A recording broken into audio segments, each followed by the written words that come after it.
guys, are you ready to see the ultimate mud fossil? We finally came to the bottom of the flat earth mystery. Are you ready to see the face of Ymir, the greatest giant that has ever lived? The giant that the demiurge or the demigods used to make this world. But first, we're gonna get into how and why we came to this conclusion and some evidence. Of course, some people are not able to comprehend that certain things are actually some kind of evidence. They will deny that as valid evidence. This video will not be for those people. That will be like talking to a wall. Ain't nobody got time for that. So those who are able to understand that we have been lied to about everything, enjoy the video. So yeah, it's actually a bit easier than expected. If we just keep to the old text and the scriptures of our ancestors, and of course look outside the Bible, then you will even find things that are coherent to the Bible. Like Jesus said, or Christ said, that the word is a corpse. Like Roger has pointed out for us. You know, Roger from Mud Fossil University. If you don't know about that, you should probably learn about that. In the Vedic creation story, it says that the world was created from the Brahman. That the Brahman was sacrificed to make the world, or the universe, something like that. And in Norse mythology, it was Ymir who was killed by Odin and maybe some other gods to create the world, or to build Midgard, the realm of humans. Yeah, considering everything we have been told, that will make sense, right? We know we're living on a globe. Yeah, we know this for thousands of years. We have evidence of that, and we've been to space and everything. Yeah, calm down, sport. I'm not saying we're not living in a globe, you know. But you know, just for the sake of studying some old text and what our ancestors used to believe in, could we use that to make sense of the whole flat earth thing at least? What does it mean if the world was flat? What will it mean? What will be the true universe, and what will be beyond, based on what our ancestors believed in before NASA came into the picture? So let's consider Ymir to be our world. Then where are we on Ymir? Where are we on his body, you know? Are we in his eye, like Ymir? Inside of his eye maybe? Let's consider it. Yeah, we got this salt water, you know, sulfur, that's eye biology. That's a big one, you know, and you have these light phenomena. Those light phenomena are actually showing the shapes of a lens. You see this? You see this is from Gnostic text, and it's like all the Gnostic art, if you want to call it that. You see those shapes right there? That's our eye shapes, you know. Yeah, so these are showing the gods making the world out of Ymir's eye. This is basically what you are seeing here, I think. And check this out. There was even a globe lens inside the city hall on display here. That's pretty mind-blowing. You know, can't make this up, I'm telling you. You see, there's a lot of forgotten history or hidden history. You see that? This statue of these Nagas, these reptoid humans. And this guy now has a petrified head of one of these things. It might be true that they are living underground, but they probably didn't come from outer space. Yeah, you're probably not supposed to see this. Yeah, most of space is fake shit. See that Saturn? Kind of looked like an artificial hologram or something. You can see it with a telescope, but lots of this picture from NASA is CGI and fake shit, man. They even tell you they are making this stuff artificially. But of course there's obviously things that we can see with a telescope out there. So what are those things? Yeah, let's take a look at that.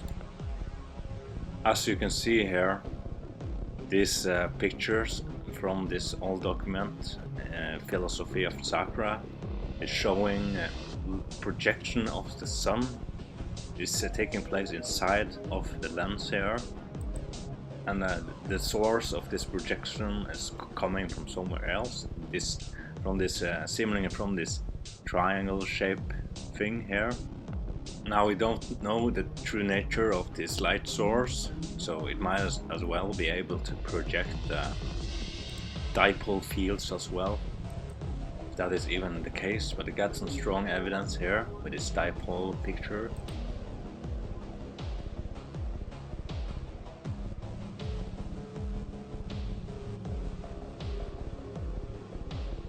And these eye shapes and the lens shapes, you know, they are like hinting to this everywhere. It just keeps coming, you know. We're being duped to believe nonsense. So are we in the eye of Ymir? What does it sound when you say the word island? You know, does sound like an eye, land, right? And what is an islet or an island? It is a bio, right? Biological. You see that the biblical earth here, the biblical image of the world is actually an island. It's not blatantly exactly the same as an island. You see, even this astrological chart is even shaped like an eye. And check out this scientific propaganda, man. See that?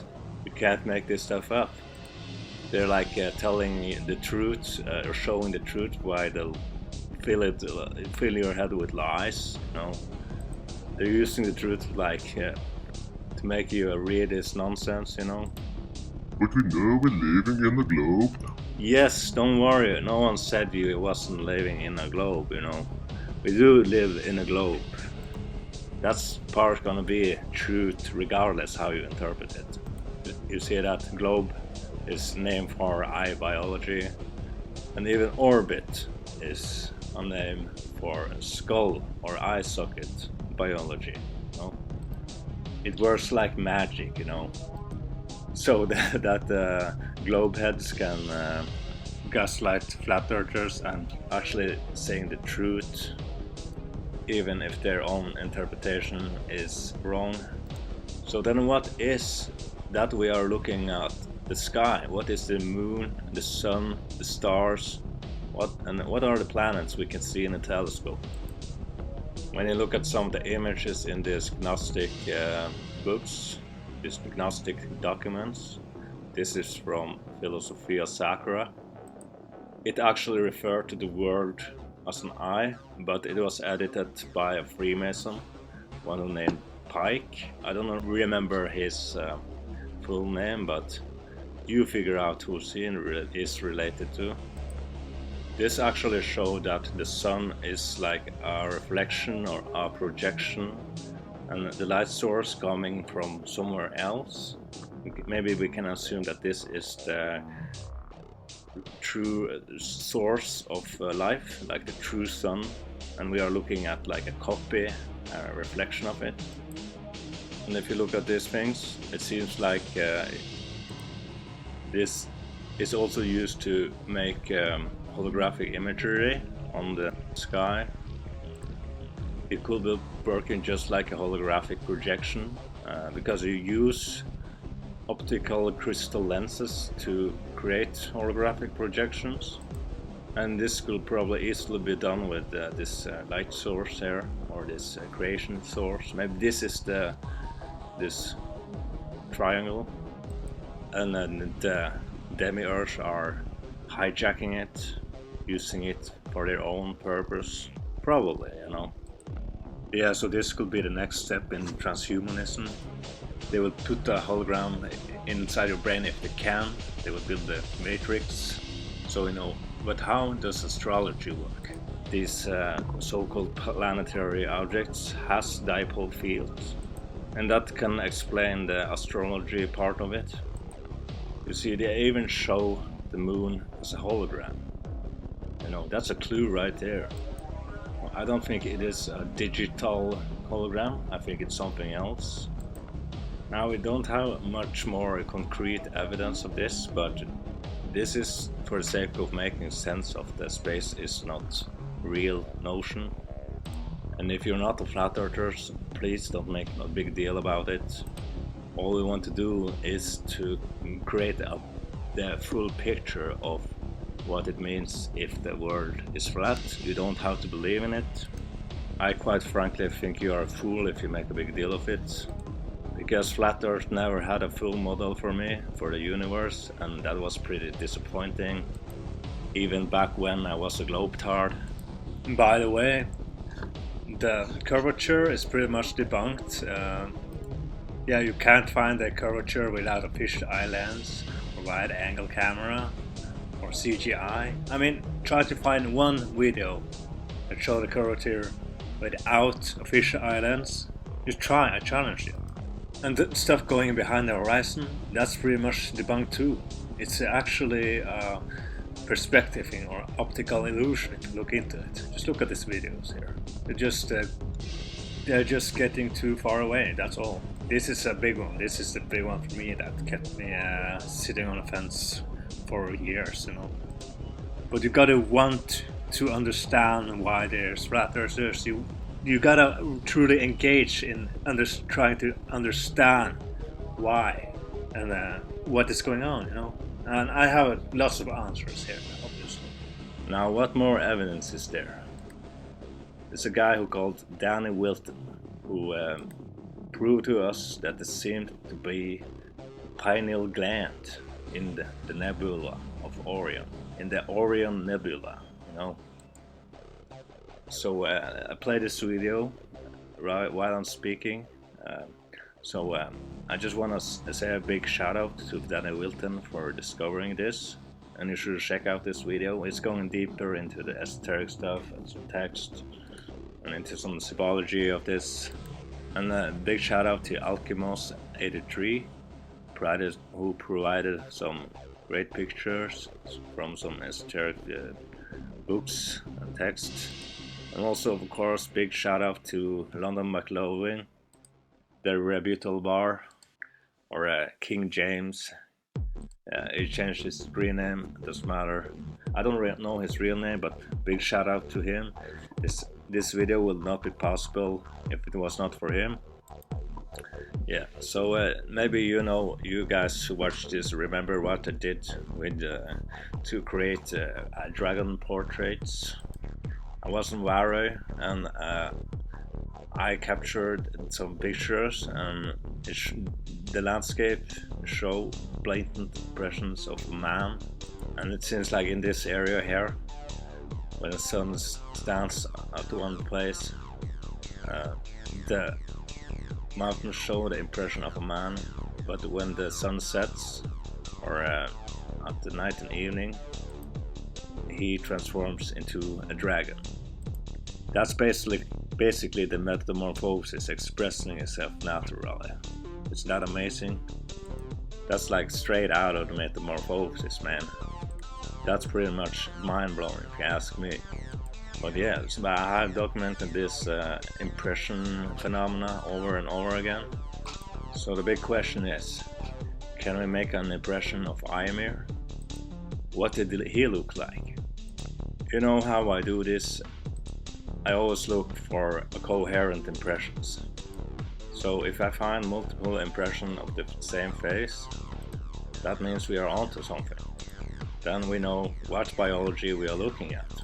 These dragons around me here in Norway, those I have documented, they were all demigods who transformed to dragons and became part of the natural landscape. Exactly how the metamorphosis is described. It's even showing in the patterns. And I use mirror tool because it helps to spot more impressions. If that doesn't compute, it's not fake, it's called art. Oh, I'm pretty much doing two things at the same time. I'm looking for impressions and make art. And from using the pictures of so-called nebulas, I have created these impressions here. You see those two right there? That looks like two related brothers to me, you know. That's pretty much the same guy, you know. So from this we have an approximate impression of Ymir. So yeah, behold, you are looking at the face of the first giant, the face of our world. Isn't that amazing? Yeah, check out this drawing I made of Ymir, you know.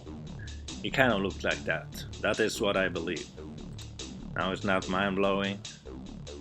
Big reveal, dude. No one has ever done this before.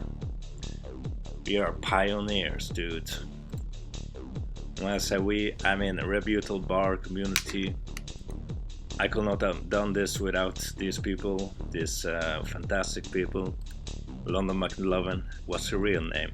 And also big shout out to Alchemos83 for providing these cool pictures. And there's other shapes there showing brain biology. This guy, Mudflu, was Armageddon. He didn't figure out the literal eye part, that it's a literal eye. Just like those Christians who refuse to look at information or Gnostic texts outside the Bible. You're missing out because you can put together the bigger picture when you do that. Now that's the reason you've been told to not look in the Gnostic text. This smells the satanic influence, dude. Major de facto satanic influence and infiltration. Hey, religious people, you have been duped by the church to not expand your consciousness, to stay limited, and a lot of strict things about God are probably exaggerated. Is this what it means to fear God, to miss out on these amazing things? You know, I'm not buying into that stuff, man. Show me one place in the Bible where the Bible says that he will condemn you to hell if you study Gnostic text outside the Bible, you know? I challenge you if you're a Christian or something who's watched it. Now, so what is the real universe? I think that whatever coherency you can find in the different texts, in the different descriptions of the world, of the universe, that is probably gonna give you the answer. It's not more complicated than that. And don't listen to the church that God is this evil, mean guy who's gonna condemn you to hell for not getting in line, for not worshipping in a very specific and strict way, and send someone to hell for almost no reason at all. Basically because he was not introduced to Christ or wasn't convinced that he could show you the way. They think God will condemn an innocent man to hell just because he didn't accept Christ. He could live a righteous life and still end up in hell for almost no reason at all. So yeah, I think that's pretty much it for this video. Now maybe click the button and click the thing and go subscribe to the other channels. Might put the links in the video description. And I will see you in the next video. Bye bye.